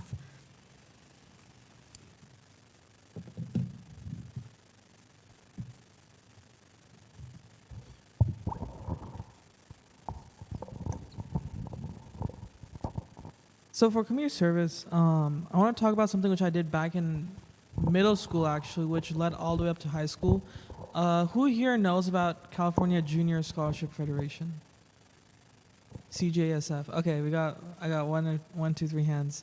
Basically, the California Junior Scholarship Federation is part of this statewide chapter or statewide organization, which helps out and plans community service events and meetups or programs throughout the communities of each chapter. Basically, CJSF, if you have a chapter in your school, you're basically going out and helping your local community in whatever way you can, whether that's with food drives or toy drives, helping out the local shelter, for example. I went to Altamont Elementary, and Altamont Middle School, so over there we had a CJSF, and I remember we were making like these packages for the homeless people in the shelter, shelter retreats in Tracy. So we were able to go ahead and create, small things like that. And that like sparked, that curiosity and just that interest in being part of this chapter. And so when I went to high school, I figured out that there's also a California Scholarship Federation club. And so I immediately joined the California Scholarship Federation Club. We did some events over there as well. And in my last year, I was able to become, I believe, the vice president for the club, and I helped create some events and launch some initiatives. And it overall was like, being part of one thing led to another, and it led to a more like interesting field for me. It led me to like become more close to CSF. So I'd recommend you start somewhere and then build upon that interest. Now I want to talk about employment while you are in high school. I guess I would recommend doing this starting like your junior year, just so you can kind of enjoy your first 2 years before everything gets more hectic. And I know a lot of people, they start off by working at like, retail stores or food stores, and I'm not saying that's a bad thing, you can do it, but it's also good to look into anything that can help you like professionally in the future, or even if it's not directly related to what you're interested in, something that actually does help like other people. Like for example, me and my sister, we did a little tutoring business at home one year, and we just like helped random elementary school students, like small things like that. Just look into that, and looking into like getting a job or internship, a part-time job, it demonstrates your professional capabilities, and it kind of gives you a head start, like at a look in the future and how like the job market and like the job field is. It gives you real world experience. And again, you can do these at various places. And we do have a tip, which is don't rush, find something that's effective and something that can help contribute to your profile and your application. Going into profile real quick, and like your career. So as like most of you know, I'm trying to go into like the tech world or like the tech field. And back in high school, I believe I did my very first like tech internship. And this was like completely unpaid. And I want to iterate on this because this shows that you're not doing this. Like some employment opportunities are not worth or not being done for the money, but versus it's being done for the experience you're getting and also for your application. I found this like uncle I knew who was like working in his own like startup. So he was looking for some help, and I decided to maybe help him out a little bit. And although, you can say that I didn't, get paid, or I was, basically taking my time at my own day to work for something which, I have like no share in or nothing to do with. But I was able to really like use this as a starting point to talk about how I was able to learn each and every single detail about their business, and also learn about the field that they were in. So I don't want to get into too much detail what they did, but I was able to learn a lot about the policies and the practices which they were reiterating, and I use that to not only write on my application for the colleges, but also write that on my resume, and just use that as like a jumping point and a starting point. Another thing I wanted to add, I'll just say, I don't know if this class is still available, but it was when I was a senior in high school. It was specifically an internship class. I think only seniors or juniors are allowed to take it, and that class did help us find unpaid internships that can be related to our current profession. Look into that at Mountain House High School, so look into that. I don't know if it's still a class anymore. I don't know if things changed after COVID, but that could be a class you can take. Next, we want to talk about sports and other activities. First question that a lot of people ask is, do I have to do sports in high school? If you're athletically incapable, no, you do not have to do sports. It's not a requirement. But for those who do enjoy sports, do a little bit of self-reflection and evaluate yourself. If you think that you are amazing at whatever sport you play, then go for it for sure. If you just want it for like some of the experience, for like recreational or for fun, then also go for it as well. Now, if you are like really, really serious about this sport, You can sign up through, I believe, the NCAA, and then you can like put in your stats and like get like, there's a lot more details that go into it, but you can get recruited by colleges to play sports at that college, or whether it be like Division I, Division II, Division III, etc. Or you can even just do it in high school level. You can try to go join like your freshman team, and then JV, and then varsity, etc. And then sometimes you would have to also try out for these teams. Sometimes it might be easy to get in. It really just depends on the sport. It depends on your athletic capabilities, and it depends on your coaches sometimes. So it really varies. But personally, I do recommend sports because I played sports for a little bit too. And if there's anything else you guys want to add. Yeah, so don't be afraid to experiment. I played golf for one semester, realized did not like it at all, so I completely dropped it. There's nothing wrong with that. You don't need to put it on your UC application. I thought I'd try out, you know. I kind of got into my head a little bit. I'm like, oh, I need a sport. I need to play some sort of sport. I need to show the colleges that I'm, you know, this athletic, well-rounded applicant. But, you know, it just happens so that you don't really like a sport, or you're not really an athletic person, and you can put your eggs in maybe a different basket, and that's exactly what I did. I dropped golf and I went and got a job at like JEI or Kumon in Mountain House, and I really enjoyed my time there working with little kids. So if sports is not something that you want to do, I really do recommend maybe try it out. Maybe you'll find like a new passion of yours, but if not, it's totally okay to kind of drop it and, you know, try something else later on. Just want to add one final thing. Do not try to involve yourself in like 10 different extracurriculars and not have any like valuable experiences from it, because at the end of the day, even if your focus is college, an experience is only as good as you can write about it. So the experiences you get from all those extracurriculars, so if you have like 3 quality extracurriculars that you're doing and you can write about it, tell what impacts you made in that, that is more valuable to than an app like someone who's done like 12 extracurriculars but doesn't know what's happening in any of them. So, going back to sports, if you find true passion in a sport, I think you should keep on doing that and actually trying to like do that in high school as well. A little bit more about the high school like sports field. A lot of the sports are very competitive. For example, I played tennis back in my junior and senior year, and in fact, my sophomore year, I didn't get in my first sophomore year. That was my first time I applied. But then I was playing tennis for like a while then, and then I actually like started to get very interested in the sport, and I'll always be at the Central Park Community Tennis Courts, just be playing with like the people I'll be meeting out. I'll be meeting over there, and I eventually, you know, start developing my skills.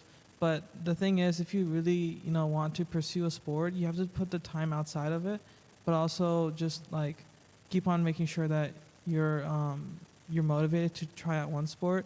And if one sport doesn't work, then obviously, you know, see if you can find some interest in another one. But don't go for every sport. Try to stick with one thing. And if you cannot play within the Mountain House High School, there's so many other organizations which you can play recreationally. For example, soccer. I know there's like a soccer league going on right now, Mountain House in Tracy, and it's like nationally recognized. So you don't have to, you know, play sports within Mountain House High School, but as long as you're playing some sort of sport, that's what you can definitely write. That's something you could definitely write about in your application. And also like, yeah, so like senior year, I was able to play, and then I was recognized as like the national varsity scholar athlete, basically. So like my team voted me for that because I was showing like my true passion for it. And even after high school, I've been playing it for the past 2 years, past 3 years now actually. And yeah, I'm always trying to hit around and find new people to play with as well. So we're since we're behind schedule a little bit, we're just going to get straight into our Q&A session. This is a general Q&A session. So if you have any general questions based on the presentation that we just gave, you can ask it in the QR code that we have provided, and we'll take turns answering it. And if you have a question specific to like a specific field, we'll have breakout tables after the Q&A session, and you can ask it to the individual panelists. Also, honestly, if you just want to raise your hands too, if it's really fast, we can do that as well. Yeah.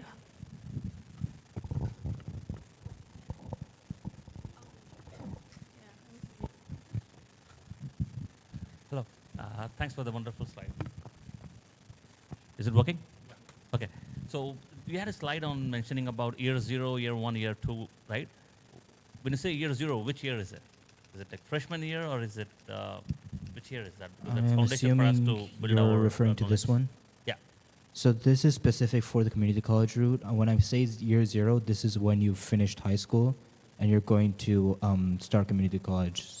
So that's basically what year 0 is. That's basically your final year of high school. Either you were graduating high school or you took the CHESP and you're finished with high school. Final year of high school or after high school? Yes. That summer between high school and when you're starting college. Thank you. Actually, if you can go back to the slide, same slide. So I would like to know what's the pros and cons of having it transferred versus applying directly to the college and going there. Yeah, absolutely. Both Asad and I can touch on that. So I think the most prominent advantage of the community college route is the financial aspect of it. What you'd pay for, I think, 1 month or 1 semester in university, you can get away with 2 years of community college. So it's really. Okay, Asad, you can talk about that. But yeah, that's one advantage of community college. The other advantage is you also get a better transition. So the jump from high school into university is a pretty big jump. It's going to be a completely different environment. At least in my experience, I'd say community college was a nice bridge between both of those. So it'll help you transition better. For the disadvantages, I'd say you'll probably lose out a lot on social life. And also, it's more academically rigorous. You'd have to put more emphasis onto academics as opposed to extracurriculars, other interest-based activities. You'd want to do activities that are more related to your major. And also, you can feel a severe imposter syndrome because if you take the CHESP, for example, you are going to be the youngest one in the class almost every single time. Okay. I also want to add for a con that if you're looking into doing certain leadership positions in the university level after you transfer out of a community college, it is a little more difficult as a transfer compared to when you start university as a freshman. So for example, if I start as a freshman, I can first go to a certain be a part of a certain extracurricular club in my freshman year. And then in my sophomore year, end of my freshman year, I can apply. In my sophomore year, I can be a small position on the board. In my junior year, I can be a higher position. And then by senior year, I can be, for example, president. But this opportunity and that bridge from start to finish, you can't really get that as a transfer student. You can still join and you can still be a part of extracurricular activities and clubs or whatever, and you can still find a leadership role somehow.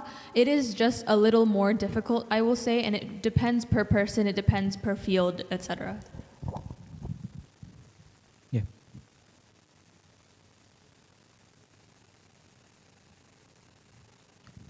The answer, if you're applying to UCs and CSUs, no, they don't ask for SATs or ACTs. I don't think they even accept them. What do you mean for community college?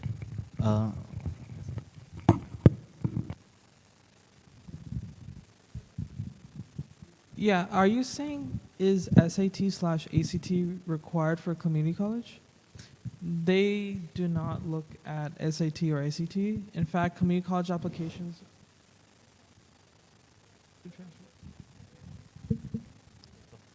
Yeah, so the general answer is no. However, some universities, private universities, I think one specific example I can think of was University of Southern California.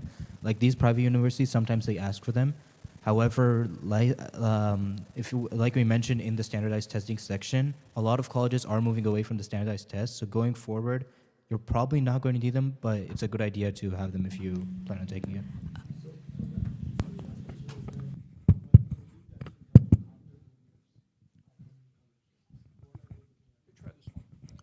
Okay, that is a good question. So I'm repeating the question. While actually after 2 years of community college, while transferring to the actual college, let's say UC Berkeley or some other college, UC Davis, for example, what are they looking at while transferring to accept your application, basically? Okay, so this is a little bit more application-based question, and this is just prep for high school. So we could get into depth about it, but I'll just touch on the basics.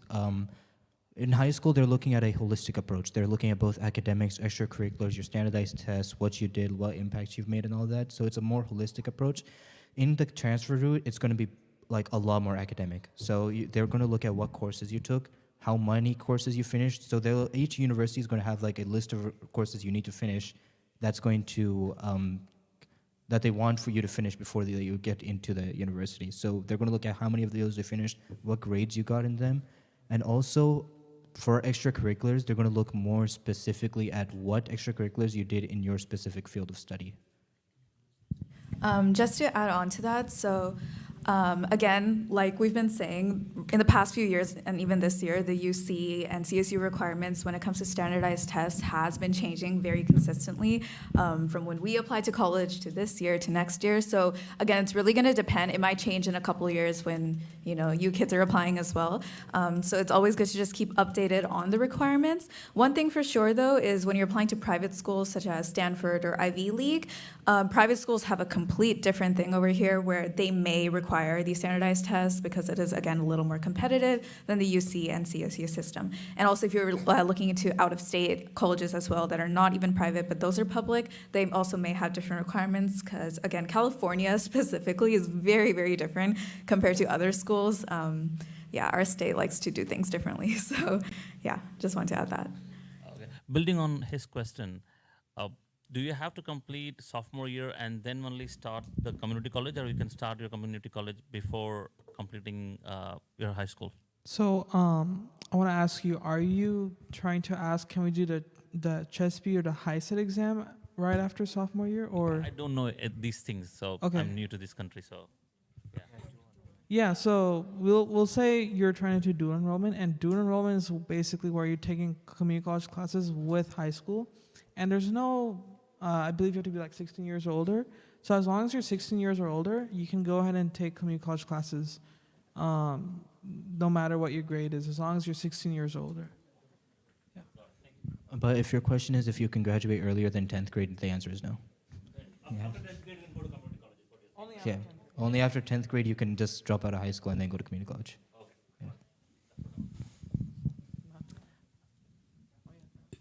We may have to break here in the interest of time, but we will have a breakout session where all the. You want one more question? Yeah, we can do a few questions on the form and then. Okay, if you have any other question, like to the panelist. Let's wrap up the online questions by 7:35, and then we can do the breakouts so that we Perfect. still have time Yeah. and dinner.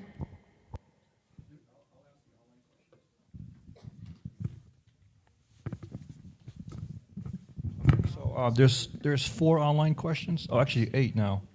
Is 8 okay? Okay. Okay. So the first one is, what's your advice to instill motivation for a 6th or 7th grader to start preparing for UC? What do you want? What do you want to do? That's all. I'll answer this question quickly. Go for it. Just do what you're passionate about. Honestly, if you're in 6th grade, 7th grade, find what you really like. Find like what gets you up. Try different things. Like try playing new sports. Try studying different things. Like find classes. Like do whatever you want. This is the best time to explore your interests. I can tell you this, like once they find what they're interested in, you won't need to motivate them. They'll motivate themselves, inshallah. I will quickly add on, as a 6th and 7th grader, or at least especially as a 6th grader, please don't worry too much about college yet, or UC specifically. You will have time to worry about it, and you'll worry about it a lot, but that'll be happening in the future. So don't worry too early. Okay. Also, sorry, really fast. I just want to say to all the parents here, my dad tried to put me in like 17 different coding classes when I was in like 6th grade, 5th grade. I did not listen to a single coding lecture, and then he quickly realized maybe coding is not my child's thing. Maybe I should try to put her into a different avenue. Started putting me in like, like little business classes, like maybe I can learn how to start my own like little baking business or art business. And that's truly what really was passionate for me, and exactly like how she said, let them find their passion and don't automatically put them into like, oh, you should be a doctor or you should be a computer engineer, and let students like find their own passion, because then they'll start doing stuff by themselves and at their own will. Thank you. Okay, question number 2. What does it mean to major in a subject? What subjects are available to major in? So for majors, there's 2 types of fields to study in a university. There's majors and minors. When you apply to university, you're going to be applying to a major. A major is basically just a field of study, and there's different ones. You can go like there's agriculture, there's economics, finance, it's computer science, business. It's an endless list.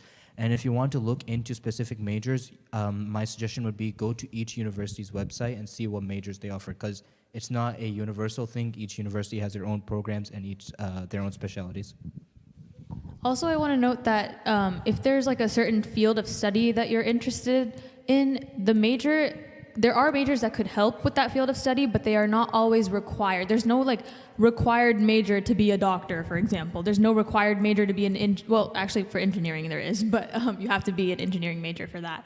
But like for law or like there are certain things where like majors do matter, and for certain things majors don't matter. So do some research into that, and we can touch into that into discussion.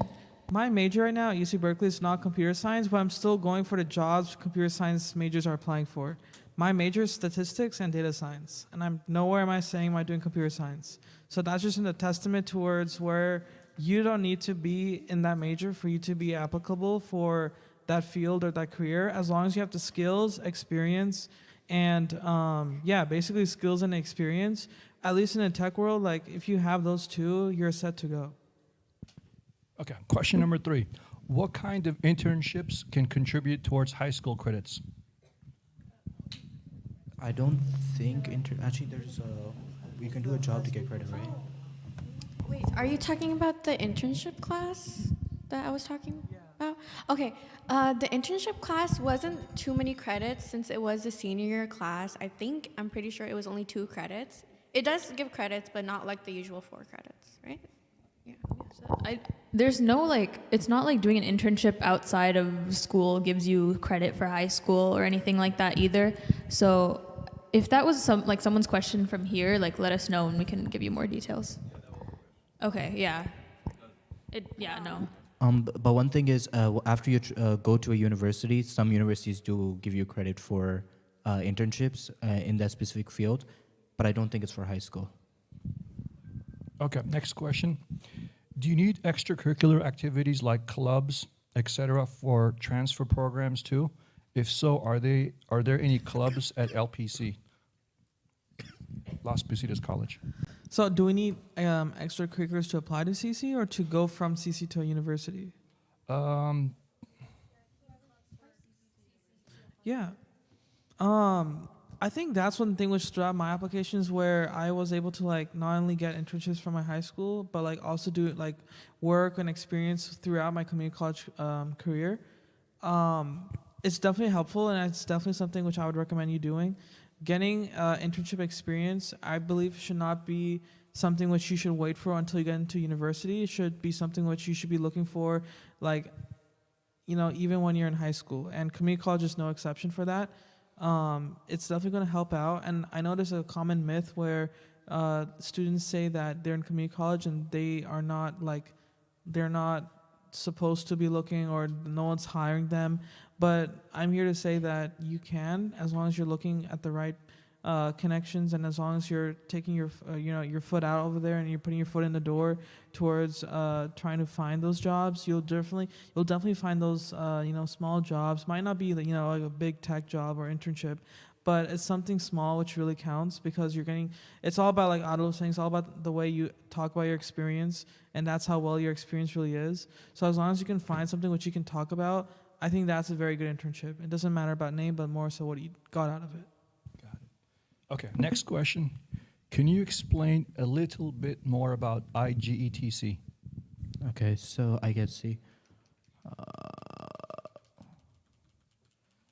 Okay, so the IGETC is, like I said, it's composed of 7 areas for general ed. It goes from English composition down to American institutions, and it varies a little for UC and CSU. In like overall, what the IGETC is that it's a general education pattern, which is recognized by most universities in California. And if you complete the IGETC, you don't have to do any general education classes after you transfer. So it's basically like every single general education class you need to take. However, there are some colleges that do not accept IGETC. For example, Berkeley's College of Engineering does not accept IGETC. So those are some things you might want to watch out for. And also, a lot of universities outside of California don't recognize it either. But you can talk to the counselors there, and they might take in a few credits. Okay, I think we will wrap up with these questions for now. So if you do have more questions, find us at the tables because we are running short on time. There's 2 more you want to answer? 2 more? Yeah. Okay, we can do it fast, yeah. Yeah. What do credits do and how to get them? What do credits do and how to get them, and how do they affect GPA? Credits are basically what GPA is calculated out of, and your classes provide you with credits. Credits is like the currency of like academics, I guess you can say. So each class will have a span from 2 to even 5 credits, and the more rigorous or the more hard the class is, the more units it will have. Units and credits are like, those are terms which are used interchangeably. So you can say units or credits, but basically you get them through your classes. And last question, is it okay to explore different pathways at a high school? Does it have any negative effects on college application? So for different pathways, it's actually a very good thing to explore them.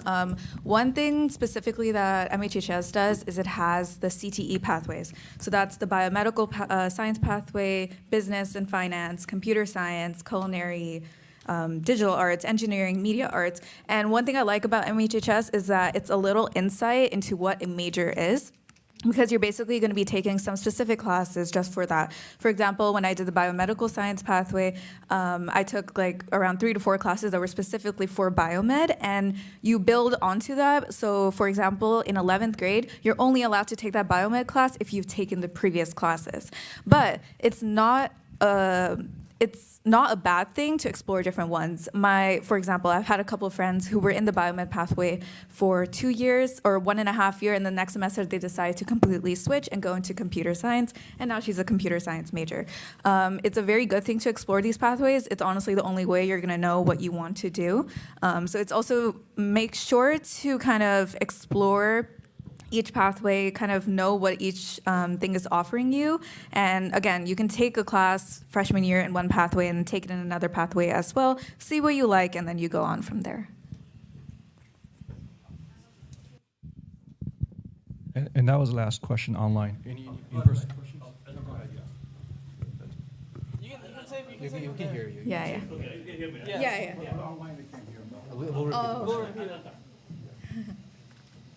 From your experience, if you are given an opportunity now, right, will you take the talking the Indian terms, okay.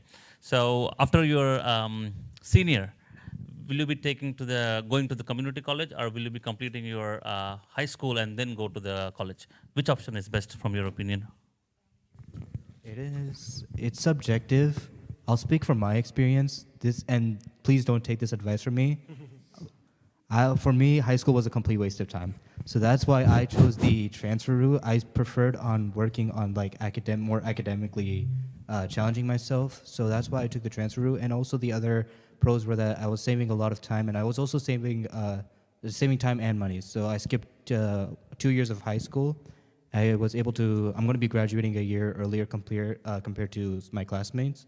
And also I did save a lot on tuition as well. So that was my reason for taking the transfer route, but it varies from person to person. I wouldn't say one is technically better than the other. So I think some of the other panelists can talk about like the high school route or their own experiences. Yeah, just to add on to that, again, like he said, it really depends on what you're trying to do.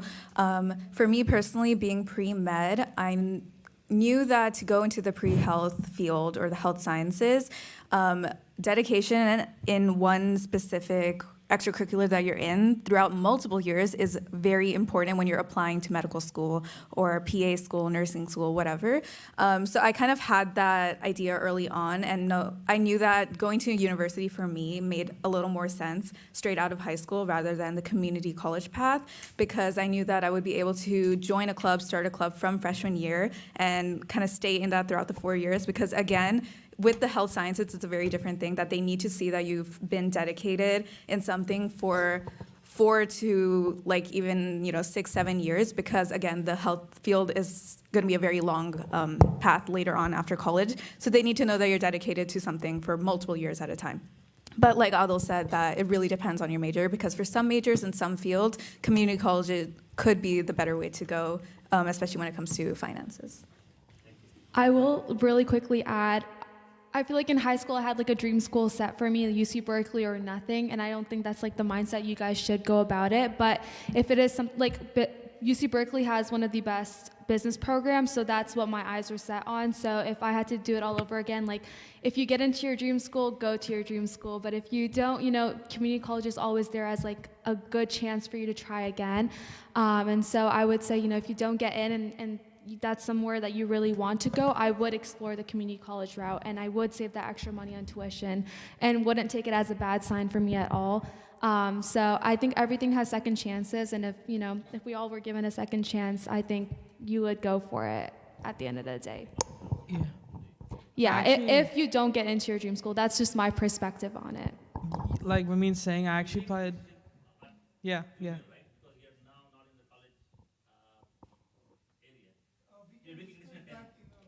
Sure. Yeah. We will talk in more. So me and Thank you. Asad will be talking about the breakout tables. Me and Asad will be going over transfer and community college, so you can come to us if you want. And then my breakout table is going to be related to biology, biomed, pre-medicine, pre-health, pre-optometry, the sciences over there. My breakout table will be about engineering, science, research, things like that. I'll be in the back doing business and econ and entrepreneurship. I'm at the law table, but I can also touch upon pre-health related majors if anyone, or pre-health related fields if anyone has questions on that, and then also anything management related. I can talk about anything design related, whether it's UI, UX, or anything like that, as well as management, leadership in management, and any internship or those type of questions. Also, me and Asad are going to be covering the tech majors, so computer science and data science as well. Thank you all who made to the paths to college. And round of applause to all the panelists over here.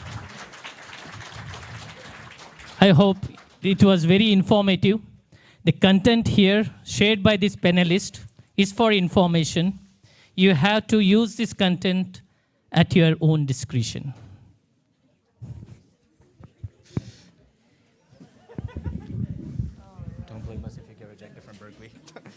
We would like to express our sincere thanks to all those behind the scene. Before that, I would like to say we have food, men inside, and for ladies, we have food outside.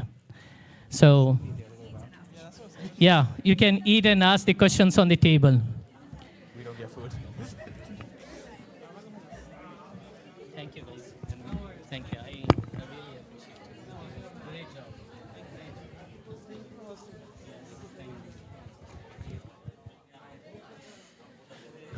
We would like to express our sincere thanks to all the volunteers and the panelists who have come here.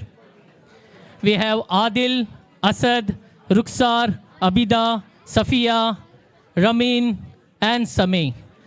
Really thanks. The community is grateful to you to being here and showing your gratitude. Thank you very much in answering all the questions of the community.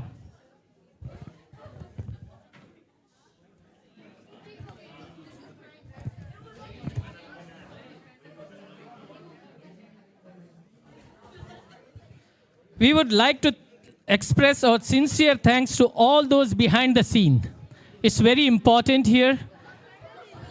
All those who have worked hard behind the scene, we really express our gratitude And your efforts have made a significant difference to our students. Sister Shahida, Brother Tanveer, Brother Fasiur, Brother Imad, Brother Shiraj, Brother Rizwan, and Brother Arif. A round of applause to all of them.